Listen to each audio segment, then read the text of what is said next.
fiery horse with the speed of light, a cloud of dust, and a hearty hi-yo silver. The Lone Ranger.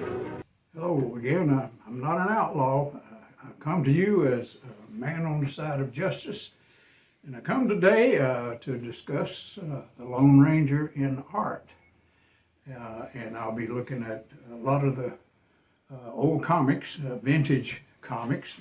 But first of all, I want to tell you about Frederick Remington's book called Frederick Remington's Own West. And in his book, he has an interview with an old Texas Ranger, and he had a picture which he drew himself. He did all the art in this book, which he drew himself of a Texas Ranger in his outfit. Wasn't a whole lot to it. He had a small sidearm, and then he had a Winchester. And when they joined up, when the Rangers joined up, they had to buy their own ammunition, had to have their own mount, and had to provide all their equipment. And they made $1.25 a day. This was in 1835 when it got started. But Frederick Remington has quite a long interview in there with Colonel Rip Ford, who was an old-time Texas Ranger, and tells about their fights with some of the opposing American Indians, and also some of the rustlers and folks that come across the border. But today, I mainly wanted to show you some of these old comics and the good art that's in them. And I think there's really some excellent art involved in these comics. I'll start out here with number one in the Dell series, which ran for about 145 issues. And this is issue number one, and they ended the story on the back. And this is number two, and the same situation here. They put the conclusion of the story on the back of the comic, and Dell did that. And you know, Dell says Dell Comics are good comics. They made a pledge to parents that they would only show wholesome entertainment for young people. And here's number 6, which is one of my favorites. And I think Hollywood ought to make a movie out of this issue because it involves the arch enemy of the Lone Ranger called Skeleton. And he defeats the Lone Ranger in a fight one time and throws him in the river and thinks that he's killed him. Of course, Tonto rescues him and brings him back to life. And but the Lone Ranger goes after Skeleton and eventually captures him, but they close out the story on the back again of number 6. That's number 6. And here's number 7. Interesting. They don't close the story out on the back of this one on number 7, the Lone Ranger, but they had a good ad and a subscription. I was thankful that some young person hadn't filled out the subscription on the back there. And this is number 8. Now things changed a little bit on number 8. This is where we begin to see some of that beautiful art. And on the back, between issue 8 and 35, there were 27 issues that had portraits of Indian chiefs and important American Indian individuals portrayed on the back. And this is number 8. That's the first one. And this is number 10. It had also an Indian chief on the back. This is the front of it, but on the back it shows that good portrayal of an Indian chief there. And then this is number 12. Here's another Indian chief. I love this art, and a person could really, have some fun collecting this subset. 27 issues from issue number 8 to number 35 of these Indian chiefs. Some of them are really interesting characters you probably have heard of. One of them, for instance, was Geronimo, and this is issue number 18. But Geronimo, he had 9 wives, and his name means the one who yawns, which is interesting fact, maybe some of you folks had never realized, and I thought it was interesting that towards the end of his life, Geronimo became a Christian. He adopted the Christian faith before he passed away. He was thrown by a horse one night, and he had to lay out in the cold, and he caught pneumonia, and he died from that pneumonia. And he was heard to say his last words were, I should have fought and been the last man standing. And this was Geronimo. This is on the back of Lone Ranger number 18. These very, very colorful portraits. Here's another one here. This is a warrior. And this was number 14 and number 16. And this happens to be a double cover comic. Here's the front of it, but the back of it has a beautiful portrait on the back.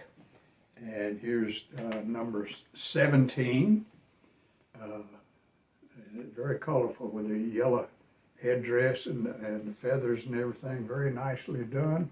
These artists, what I could find out, now I don't know exactly who did all the portraits, but the artists were Tom Gill and an artist named Paul Newman, not the actor, but Ernest Nordley was a prominent one that stood out among the artists on the Lone Ranger. But if you can find these subsets, this is Chief Joseph Napoleon. He's the one who said he was the leader of the Nez Perce Indians, American Indians, and he was heard to say, I will fight no more forever. And that was because he opposed the issue of the government seeking to move him and his tribe, remove them from their homeland. They tried to get away to Canada, but they stopped him about 40 miles from the border.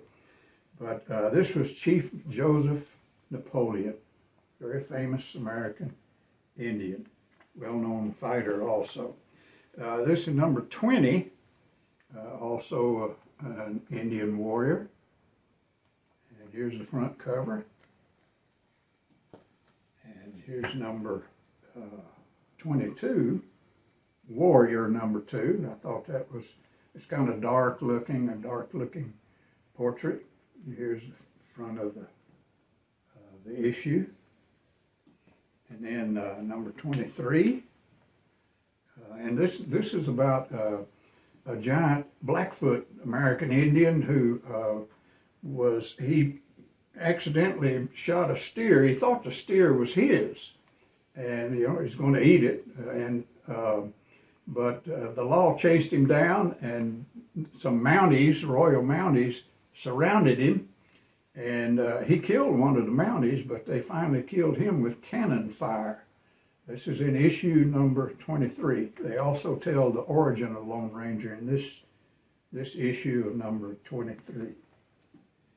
And this is issue number 24. Also shows a warrior, shows the Lone Ranger fighting pretty hard. Several people there on the front there. Well, I believe Tonto's in there too. You can see him in the background. And then number 26, another warrior. And this is the front of the issue, number 26. And here's number 24. And that's another, this is another chief. I don't think he's named there. There's the front of it. Very colorful. Enjoy that. Now, on this is the last issue, number 35, and it shows, well, it says Warrior number 6, I believe, number 6. And then this is the last issue that had his red shirt. In issue number 37, they show him wearing the blue shirt, but they didn't show any Indian chiefs. Hope I'm holding that up right.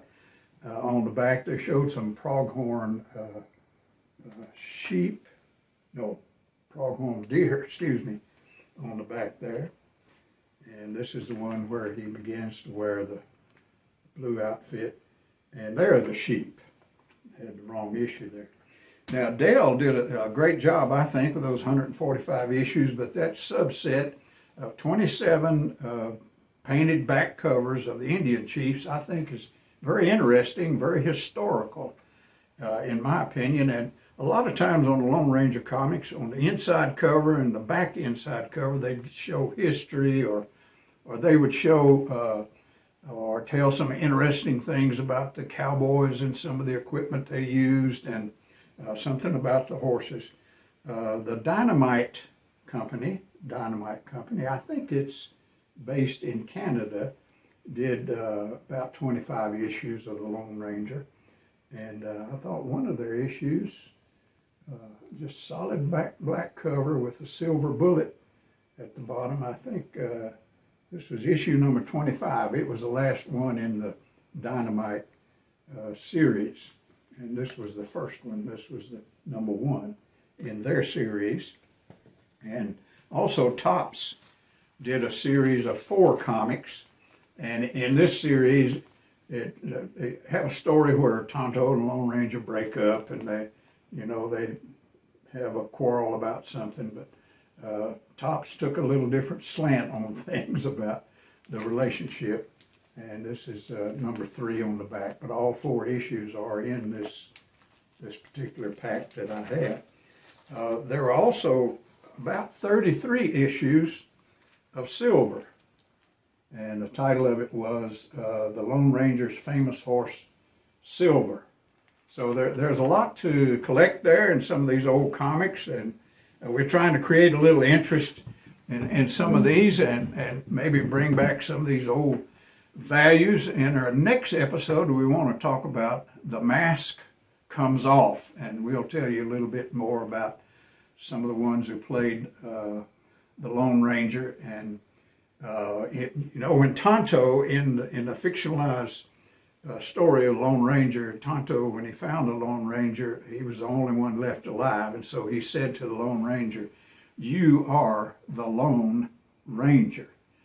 And the Lone Ranger said, "Yes, and from now on I will fight for truth, justice, and for God."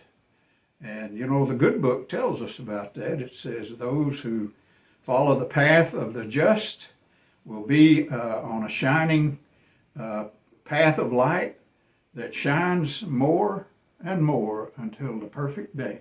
Give me a like if you will, and I hope you enjoyed our information today. God bless you. Hi-yo, Silver! A fiery horse with the speed of light, a cloud of dust, and a hearty Hi-yo, Silver. The Lone Ranger.